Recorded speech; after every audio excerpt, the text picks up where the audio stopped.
धन्यवाद देना चाहूँगा, जिन्होंने भारत के विभिन्न प्रांतों से बड़े बड़े विद्वानों को एक मंच पे लाके बिठाया और आदिवासियों की समस्याओं के ऊपर इतना बड़ा डिस्कशन करने का मौका दिया।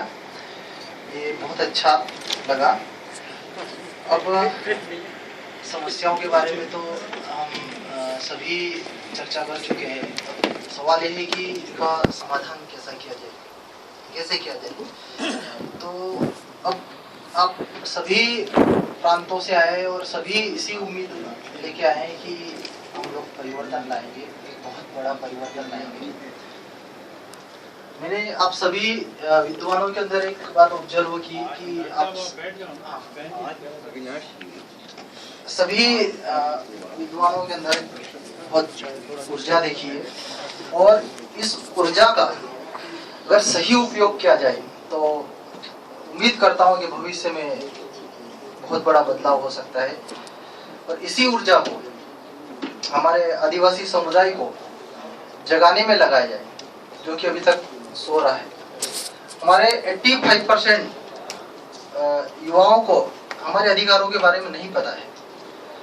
अगर मेरा मानना है कि अगर आदिवासी समुदाय में उनके अधिकारों को बता दिया जाएगा तो स्वाभाविक है कि ये समस्या अपने आप सुलझ जाएगी। हमको कोई गवर्नमेंट के पास जाने की जरूरत नहीं, किसी सुप्रीम कोर्ट के पास जाने का जरूरत नहीं है। सारा सॉल्यूशन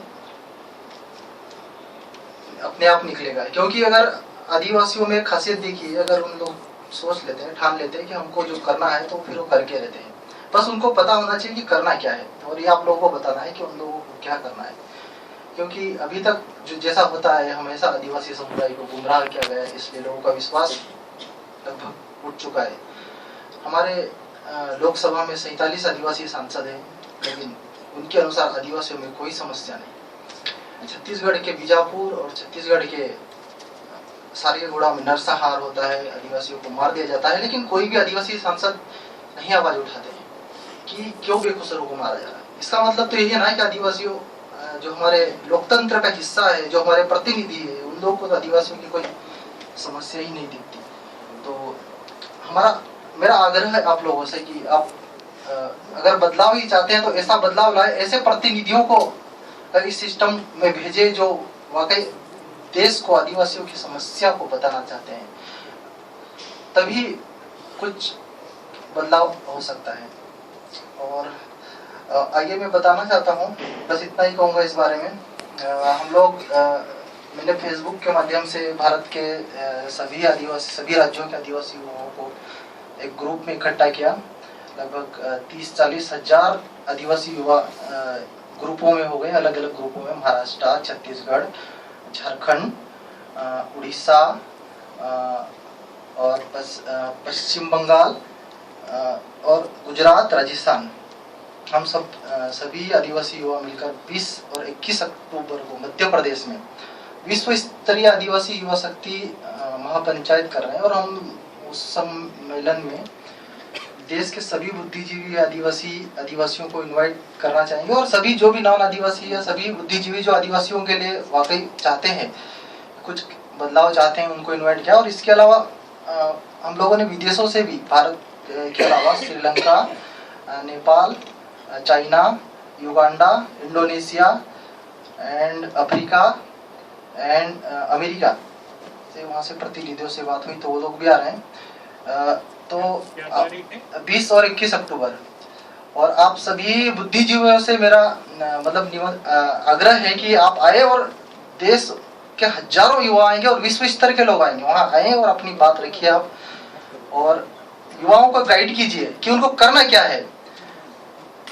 बाकी तो सब, अगर एक बार उनको पता चल गया कि देश में युवाओं को करना क्या है, सही राह बताइए, तो मेरे को लगता है कि समस्या अपने आप सुलझ जाएगी। क्योंकि अभी तक जो आदिवासी युवा गुमराह होता आया है, हम नहीं चाहते कि आगे भी इसी तरह गुमराह होते आए। बाकी आप लोग सब आइए और धन्यवाद। और हाँ, स्वामी जी को बहुत बहुत धन्यवाद दूंगा, जिन्होंने आदिवासियों के लिए देश में इतना कुछ कर रहे हैं। अभी एक पे थोड़ा सा 2 मिनट के लिए बोल बोलना चाहूँगा। थोड़े दिन पहले मैंने मीटिंग की थी सर के साथ, फेसबुक पे डाला था कि हम लोगों ने देश में आदिवासियों को बचाने के लिए एक कार्यक्रम किया। तो कुछ लोग कहते हैं कि भाई ये लोग नाम आदिवासी हैं, आप लोग इन लोगों का समर्थन क्यों करते हैं? तो मैंने कहा कि भाई जब हमारे आदिवासी होते हुए भी हमारे आदिवासी लोग नहीं उठा सकते हैं, जब हमारे लोकतंत्र में आदिवासियों को इतना अधिकार दिया गया है, इतने विधायक इतने सांसद हैं, अगर वो लोग नहीं बोल सकते हैं, और अगर कोई भी देश का कोई भी नागरिक अगर आदिवासियों के लिए आवाज उठाएंगे तो हम लोग बिल्कुल भरपूर समर्थन करेंगे, भले उसके लिए कोई भी हो। तो मैं स्वामी जी को और एक बार धन्यवाद देना चाहूँगा, और बिल्कुल हम लोग समर्थन करेंगे अगर देश के आदिवासियों को बचाने के लिए अगर सर कर रहे हैं ये काम। तो ठीक है, थैंक यू। धन्यवाद बहुत बहुत डॉक्टर साहब। आपने ये जो निमंत्रण दिया है 21 अक्टूबर का, जी जी सर, तो मैं जरूर आऊंगा उसमें। बिल्कुल, और मैं उम्मीद भोपाल में, इंदौर में सर आप सभी आइए सर, और यह हमारा मैसेज है, आप जितने आपके जो साथी लोग हैं उन तक पहुंचा सकते हैं आप पहुंचाइए, क्योंकि हम लोग फेसबुक के माध्यम से पहुंचा रहे हैं।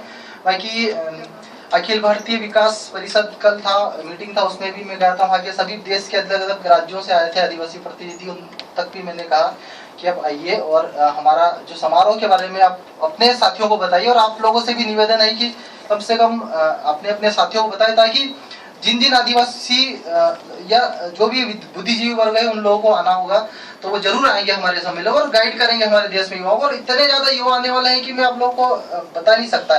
ठीक है, थैंक यू, बहुत अच्छा, बहुत धन्यवाद। आदरणीय प्रेमचंद मुर्मू जी हैं, अध्यक्ष आदिवासी बुद्धिजीवी